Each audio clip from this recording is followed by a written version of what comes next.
my name is Kelly Dale with Off the Beaded Path, and this is your Must Know Monday for Monday, November the 7th.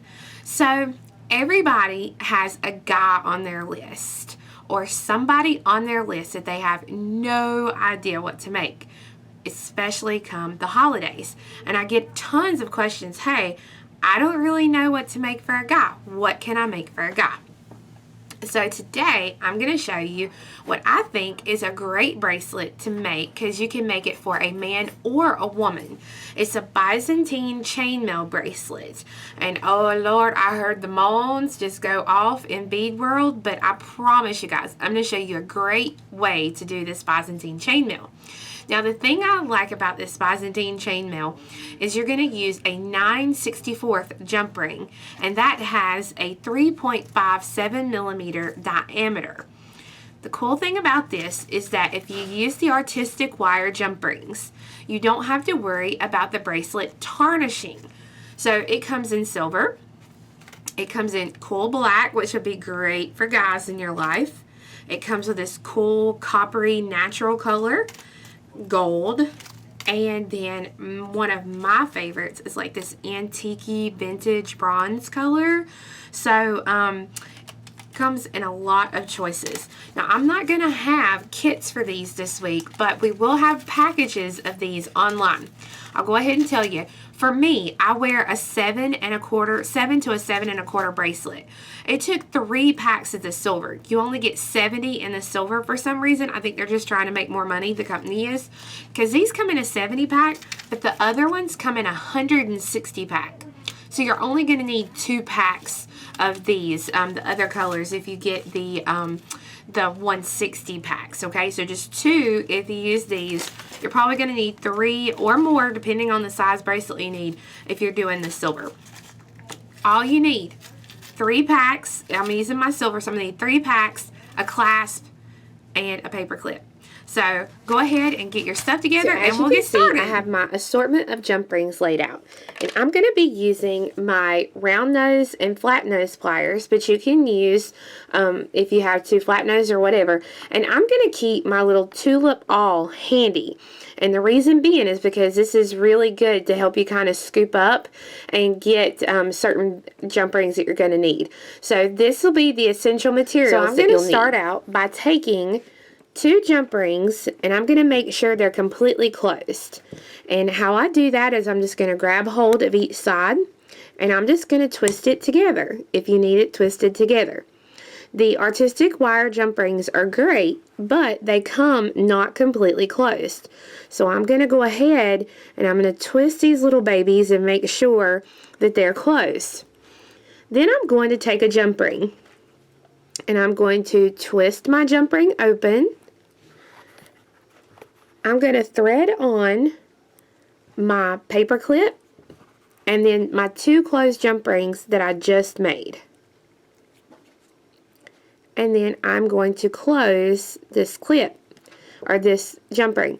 Now I'm going to hold on to what I just did, and I'm going to go ahead and pick up another jump ring and open it. And then I'm going to thread through those same beads again. So I'm going to got here the bead or the jump ring that I just added, and I'm going to thread through the paper clip and then the 2 jump rings that were already on there.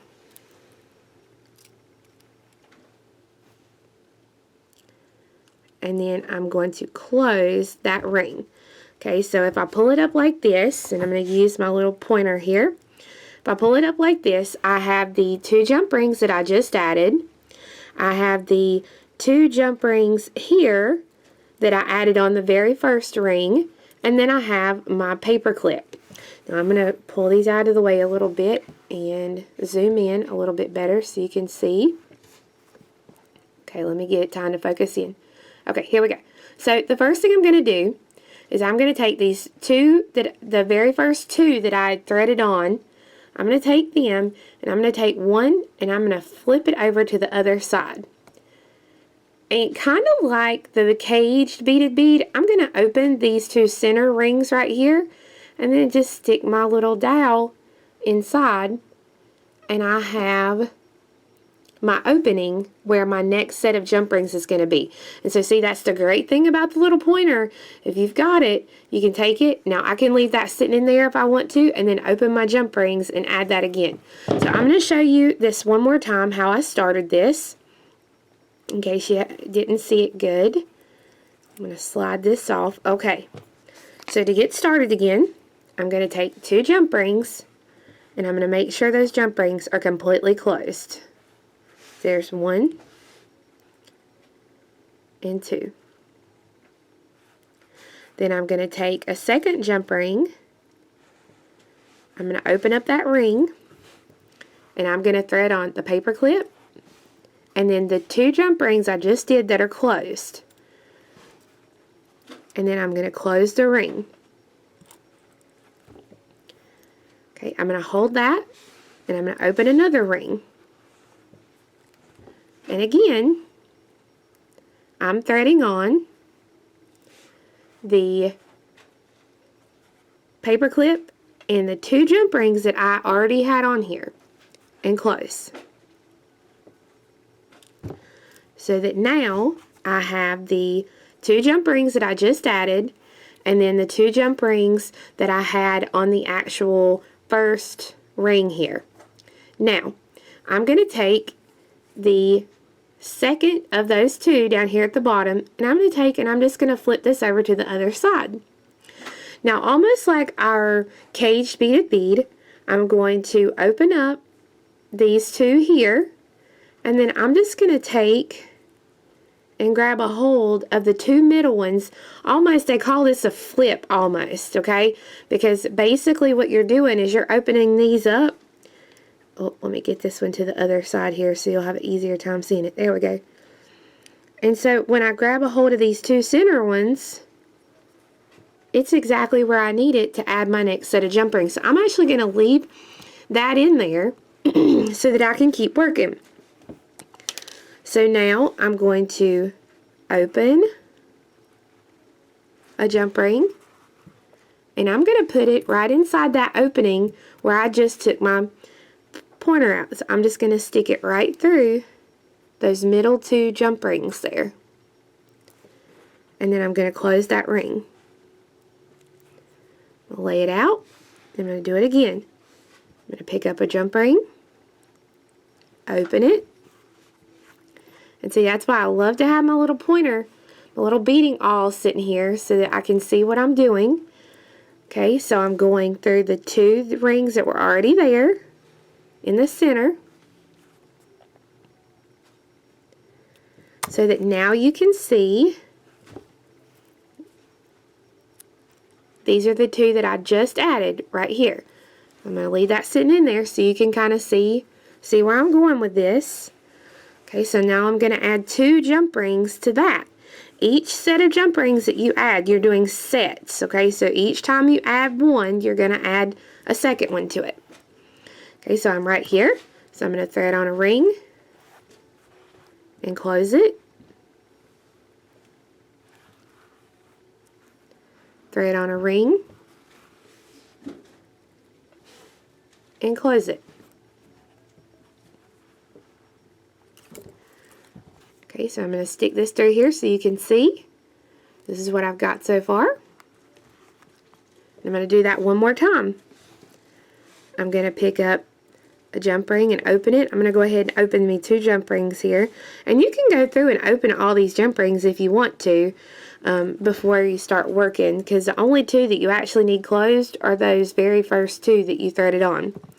So now I'm going to thread on a jump ring onto the 2 that are there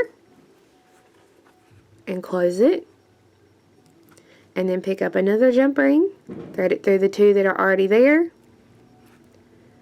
and close it. Alright, so now I'm going to grab a hold of these 2 rings so that you can see. So this was the very first set. Then I added a set of rings, a set of rings, and a set of rings. Okay, so now here comes that funky flip. So we're going to take the 2 jump rings here on top, one goes to each side. Okay, then I'm going to open this center, these little center ones up right here, and just pull. You can either do it with your fingers, you can turn one down to each side, or however you want to, but basically these center two jump rings are going to fold upwards, just like this. Okay, so again, I'm going to let go of it. So these top two are going to flip to the sides, and then you can press them like this, and you can already see the structure there. And then you're just going to go right through the middle of the two here at the top, and that's where we're going to put our next little set of rings. So you can see our little pattern there starting to progress. So I'm going to open these that I had started here.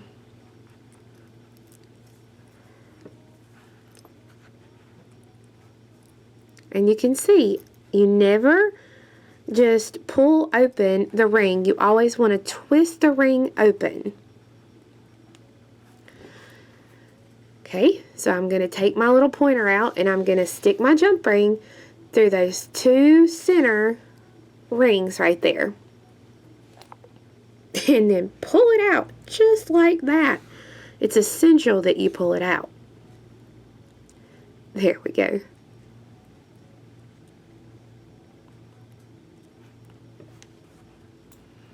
Okay, so I have those two. And then I'm going to grab a hold of another jump ring. And again, I'm going to thread it through those center two rings.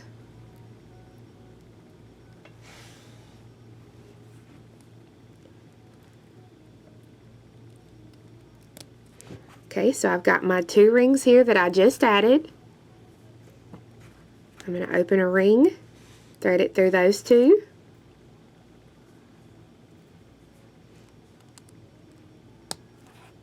Open a ring, thread it through those two.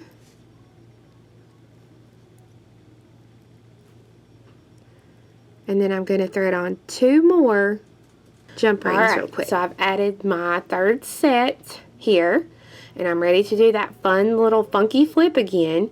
So I'm going to hold the middle two rings to the side, and I'm going to flip a jump ring to each side. Now you can take and fold those down, just like this, so that way when you separate those two center rings right there,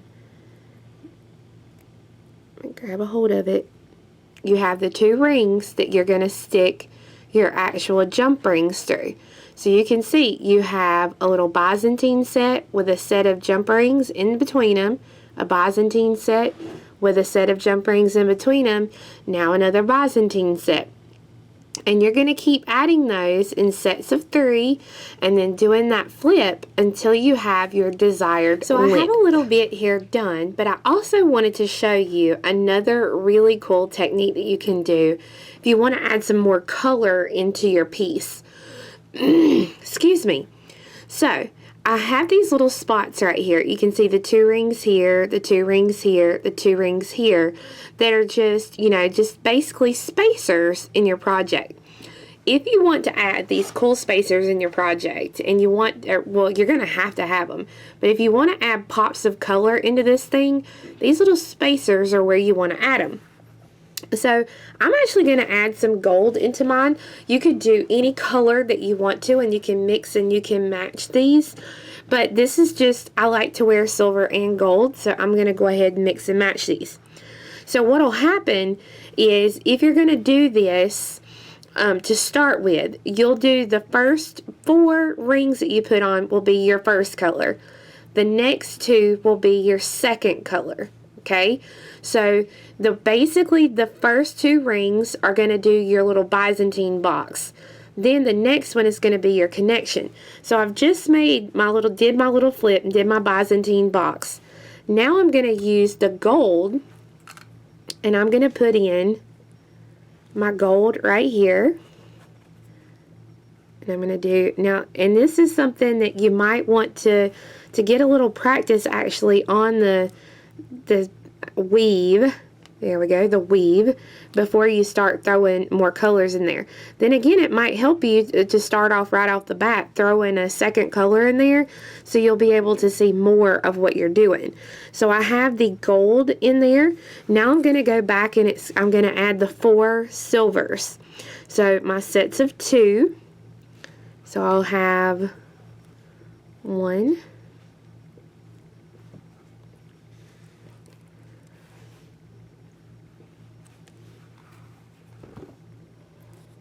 and 2,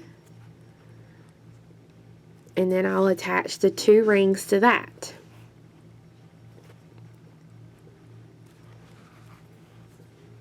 So I'll attach the 2 rings, and then